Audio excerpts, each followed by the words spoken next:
In times when Mr. Harvey was too ill to record his broadcasts, he turned that task over to a concert pianist. Not only was that concert pianist the creator and sole writer for the rest of the story, he was also the only child of Paul Harvey.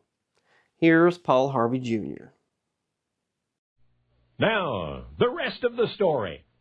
Oh, the rumblings of recession and the memories of double-digit inflation. Whatever will we do, some exclaim. Well, what did France do?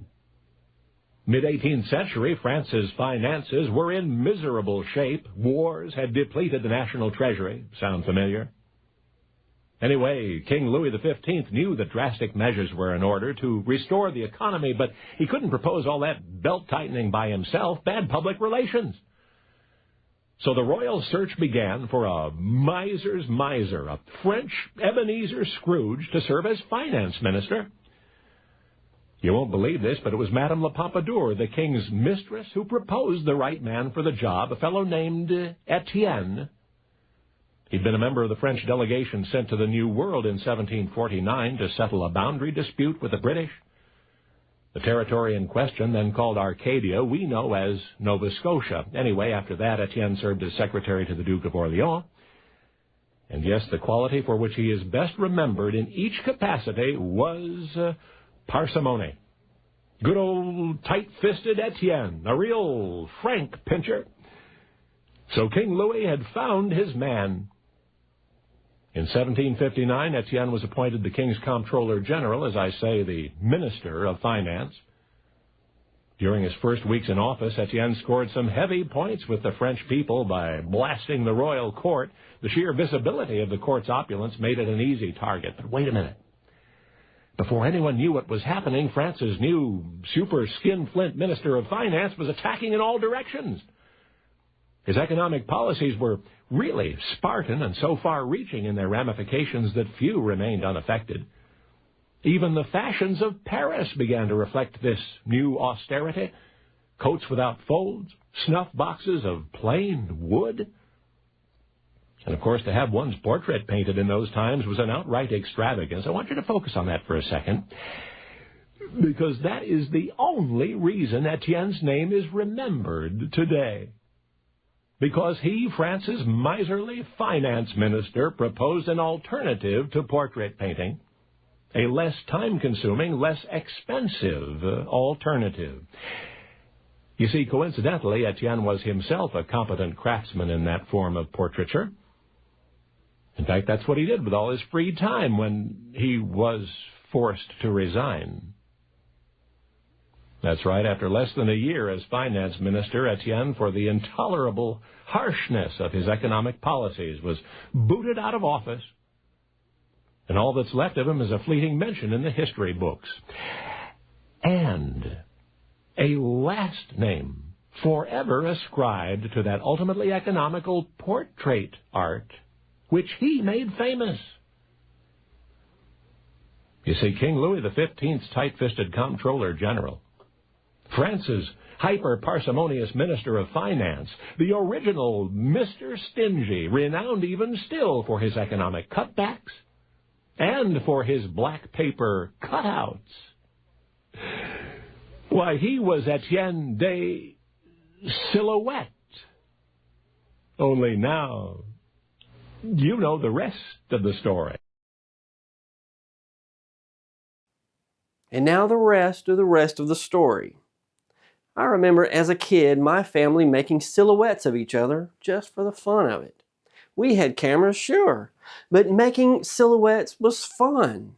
In reality, my parents were probably just trying to keep us kids busy.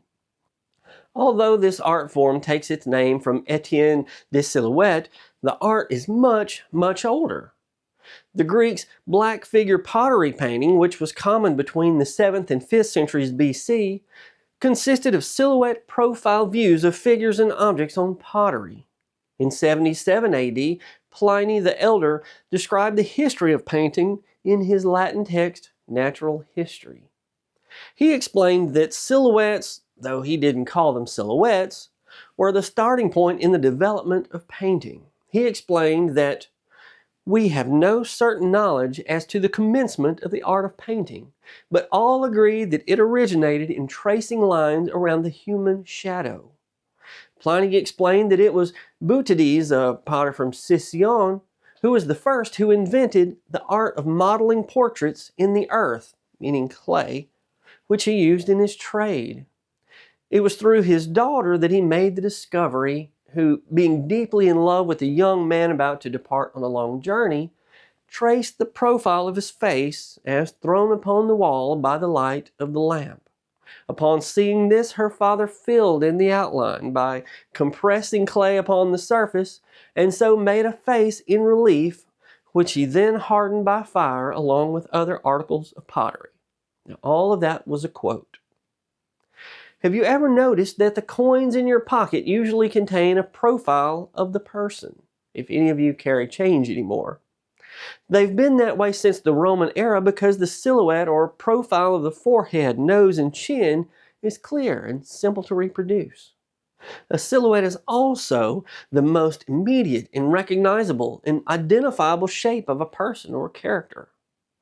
One rule in cartoon animation is that the silhouette of the character must be instantly recognizable.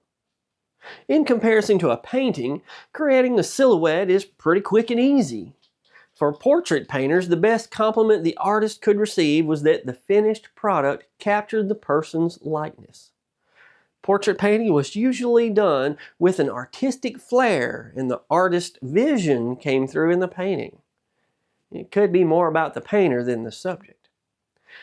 Like touched-up photos in our modern world, painters often took they took liberties to make the subject look better.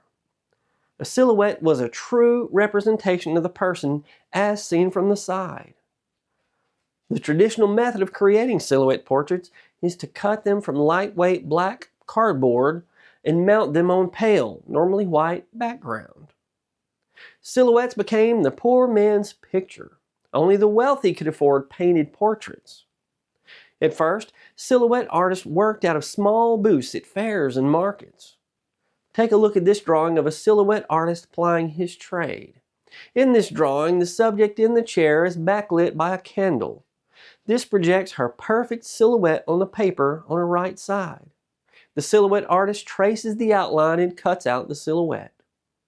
The most notable English silhouette artist was John Mears, who painted his silhouettes rather than cutting them out on paper.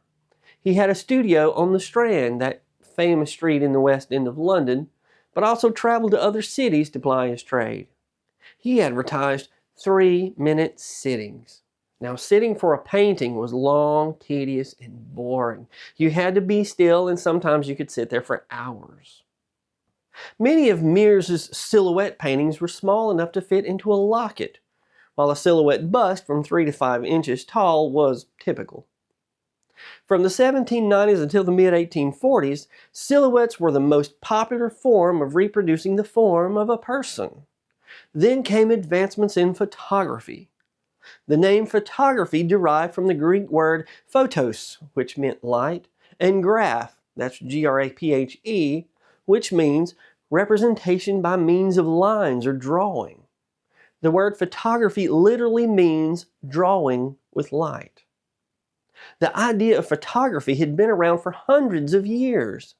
Leonardo da Vinci mentioned natural camera obscurae, which were formed by dark caves on the edge of a sunlit valley.